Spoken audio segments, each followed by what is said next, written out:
Bizarre. Austin Carlson sat alone in his dimly lit living room, the glow of his laptop screen casting harsh shadows across his face. The room was a shrine to his ideology. A Confederate flag hung on the wall, a bookshelf filled with white supremacist literature, and a framed photo of him standing proudly with his fellow brothers at a rally. He took a swig from the bottle of whiskey on the table, the burn in his throat doing little to calm the unease gnawing at him. The email had arrived an hour ago, but he'd been too nervous to open it. For weeks, he'd been waiting for the results of the DNA test he'd taken on a drunken dare. It was supposed to be a joke, a way to prove his purity to the guys in his group. But now, as he stared at the unopened email, he felt a strange sense of dread. Fuck it, he muttered, clicking the message open. The results loaded slowly, each percentage appearing one by one like a death sentence. European, 55%. Okay, that's fine, he thought. Mostly German and British, good. Jewish, Ashkenazi, 20%. His stomach dropped. African, Congolese, 10%. His hands began to shake. Indigenous, American Mexican, 15%. The room spun. Austin slammed the laptop shut, his breath coming in short, panicked gasps. This had to be a mistake. Some kind of sick joke. He was Aryan. Pure. He'd built his entire identity on it. His beliefs, his friendships, his purpose. All of it hinged on the idea that he was superior, that his bloodline was untainted. But the numbers didn't lie. He grabbed the whiskey bottle and took a long pull, the alcohol burning away the bile rising in his throat. His mind raced, trying to make sense of it. How could this happen? His parents were white. His grandparents were white. He'd never heard a word about anything else. Fucking liars, he snarled, hurling the empty bottle across the room. It shattered against the wall, the sound echoing in the silence. He stumbled to the kitchen, yanking open the fridge and pulling out another bottle. He didn't even bother with a glass this time, just unscrewed the cap and drank deeply. The whiskey was cheap and harsh, but he didn't care. He needed to drown the thoughts screaming in his head. As the alcohol took hold, his anger turned inward. He thought about the rallies, the speeches, the slurs he'd hurled without a second thought. He thought about the people he'd hurt, the lives he'd ruined, and now he was one of them. God damn it, he roared, slamming his fist into the counter. Pain shot through his hand, but it was nothing compared to the storm raging inside him. He drank until the room blurred, until the weight of his own existence felt like too much to bear. He drank until he couldn't remember why he was drinking in the first place, and when he finally passed out on the couch, his dreams were filled with shadowy figures, whispering words he couldn't understand. Their voices dripping with malice. Austin woke to the sound of screaming. His head throbbed, his body ached, and the air was thick with the stench of sweat, filth, and something worse, something metallic and acrid that made his stomach churn. He blinked, trying to clear the haze from his vision, but the scene before him didn't change. He was in a crowded barracks, the wooden bunks stacked 3 high and crammed with emaciated bodies. The people around him wore striped uniforms, their faces hollow and haunted. Through the small, grime-covered windows, he could see barbed wire fences and guard towers silhouetted against a gray, lifeless sky. Panic surged through him. This wasn't possible. He'd been in his living room, drinking himself into oblivion. He'd fallen asleep on the couch. This had to be a nightmare. But the cold, hard reality of the wooden floor beneath him, the ache in his bones, and the fear in the eyes of the people around him told him otherwise. "Get up, you lazy swine," A voice barked. Austin turned to see a Nazi guard striding down the aisle, his black boots clicking against the floor. The guard's face was twisted into a sneer, and in his hand he held a baton. Austin's blood ran cold as the guard stopped in front of him, raising the baton. Before the blow could land, someone grabbed his arm and pulled him to his feet. It was an older man, his face gaunt, but his eyes sharp. "Don't give them a reason. The man whispered urgently. Stay quiet. Stay alive." Austin nodded numbly, his mind reeling. He remembered who he was, Austin Carlson, the neo-Nazi, the man who had built his life on hatred. But he also remembered another life, another name, Eli Rosenberg, a Jewish tailor from Warsaw. He remembered a wife, Rachel, and a daughter who had been taken from him. The memories crashed over him like a tidal wave, drowning him in guilt and horror. He had spent his life hating people like Eli, and now he was one of them.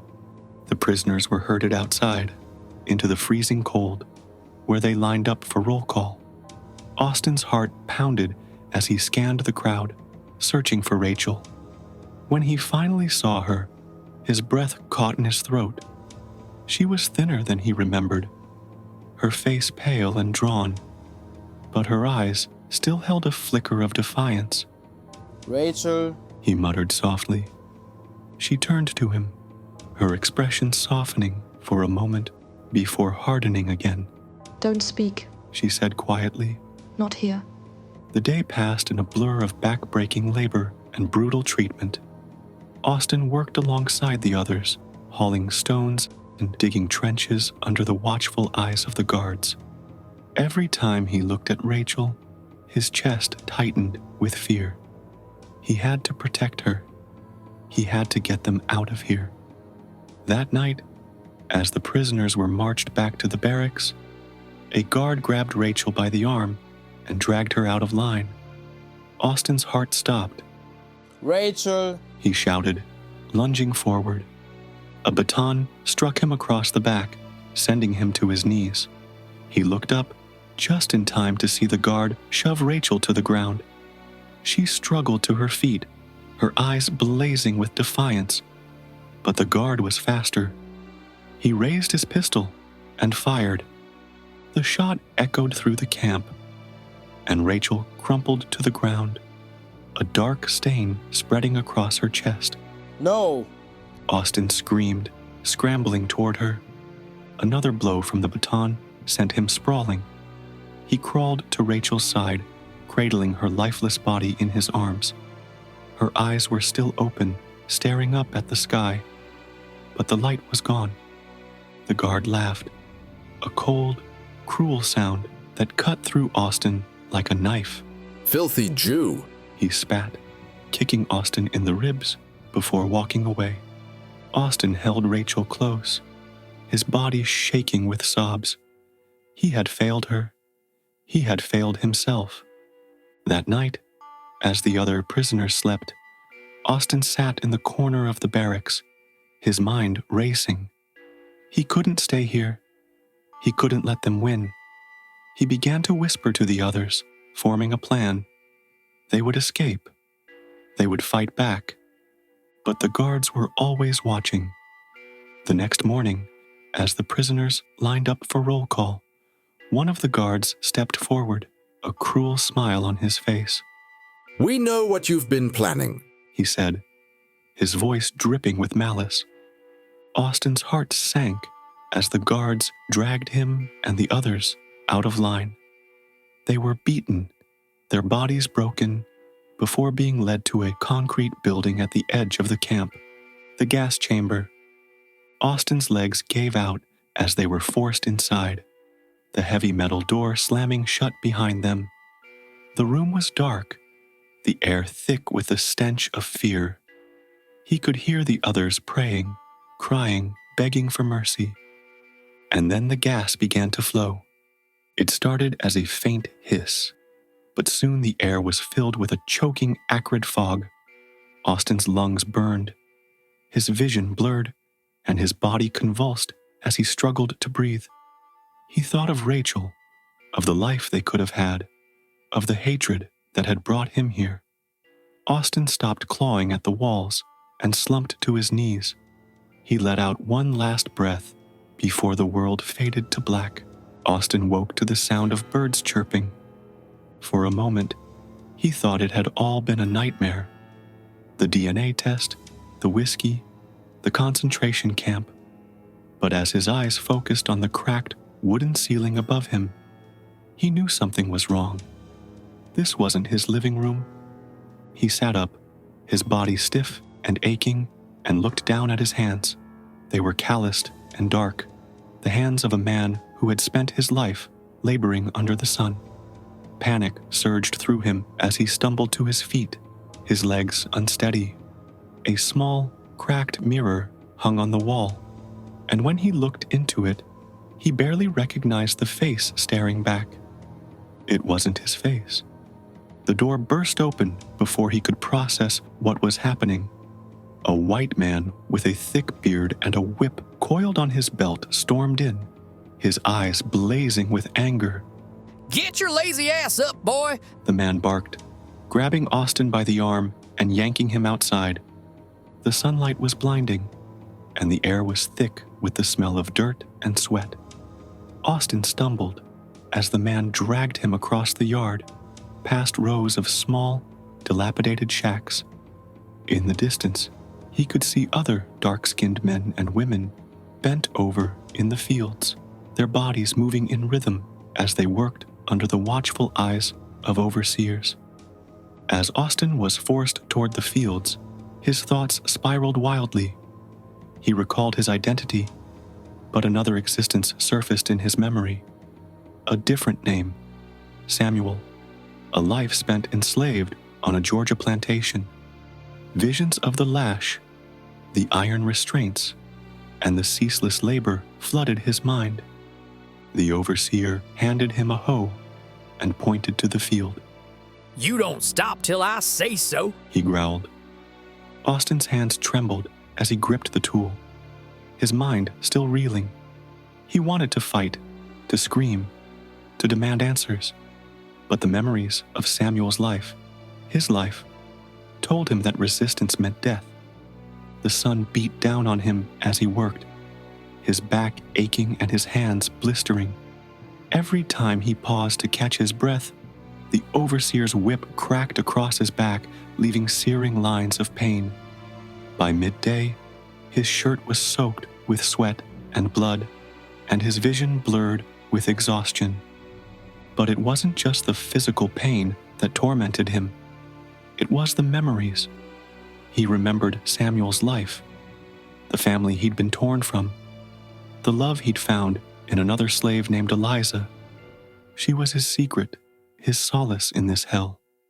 That night, as the slaves were herded back to their shacks, Austin searched for Eliza. He found her sitting on the steps of her shack, her face pale and her eyes filled with fear.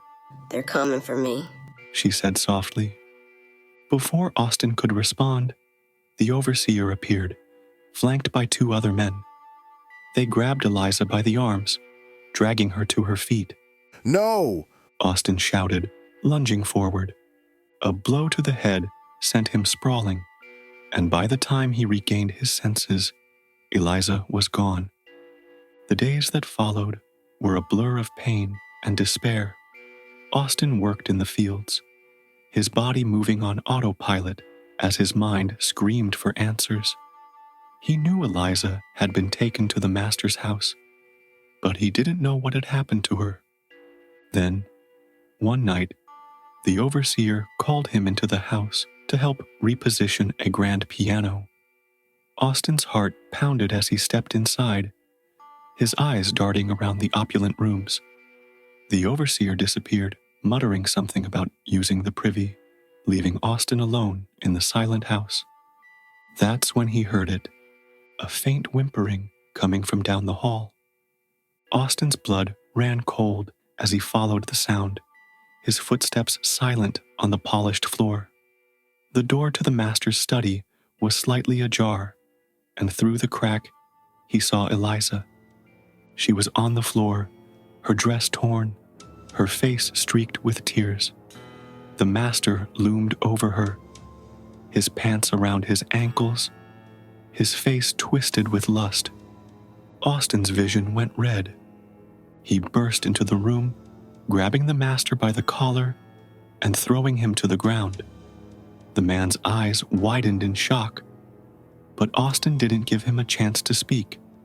He punched him again and again, his fists slamming into the man's face until it was a bloody, unrecognizable mess. When the master finally stopped moving, Austin turned to Eliza. She was trembling, her eyes wide with fear. "We have to go," he said, helping her to her feet. They ran through the house, out into the night. The overseer's shouts echoed behind them as they fled into the woods, their breaths coming in ragged gasps.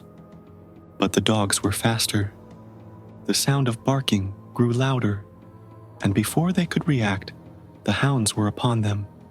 Eliza screamed as the dogs tore into her, their teeth ripping through her flesh. Austin tried to fight them off, but there were too many. He was forced to watch as Eliza was torn apart, her screams fading into gurgles as the dogs ripped out her throat. The overseer and his men arrived moments later, dragging Austin to his feet. They strung him up from a tree, the rope biting into his neck as he struggled for air. As the life drained from his body, Austin realized the truth.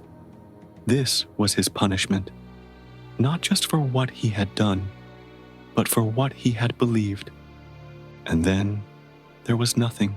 Austin stirred to life. His body ached, his throat was dry, and the sun beat down on him through the sparse branches of the bush he was lying under. He blinked, trying to clear the haze from his vision, but the scene before him didn't change. He was in the desert, the air thick with heat and dust. He sat up, his hands trembling as he looked down at himself. His skin was darker, his hands smaller, his body unfamiliar. Panic surged through him as he realized that he was not home, but in a new nightmare.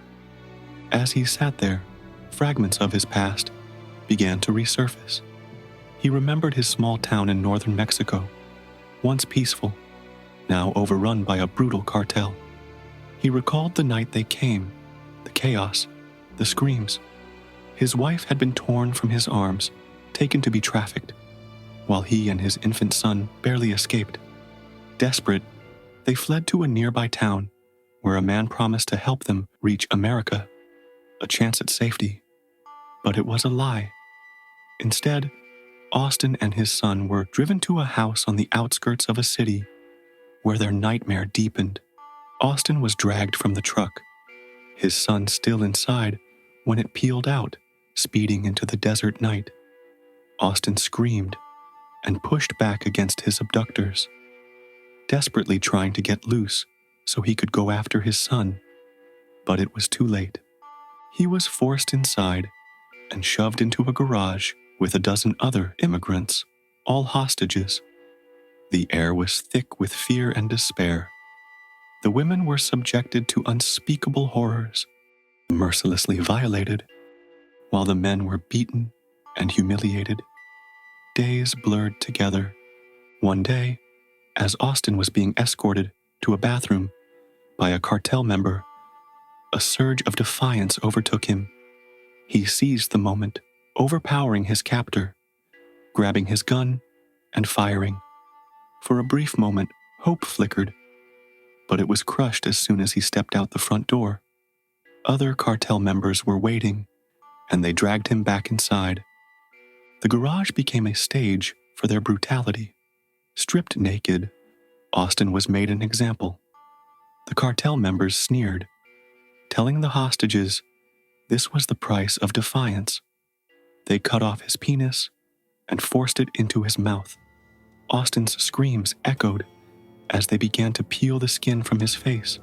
Slowly, deliberately, the other hostages were forced to watch. Their faces gripped and turned toward the horror. Austin's cries turned to gurgles as blood filled his throat. Finally, a gunshot rang out, and everything went black. Austin gasped awake, his body drenched in sweat. He was back in his room, the familiar walls offering a fleeting sense of relief. An overwhelming sense of shame and regret flooded his mind. In that instant, he decided that he would leave his past behind and forge a new path, one that included love and helping others escape the shackles of hate. Austin sat up in his bed. As his eyes focused, he saw his roommate, a fellow neo-Nazi, sitting at the desk, staring at the computer screen. The DNA test results were displayed prominently. His roommate heard Austin stir and spun around in his chair. You're one of them.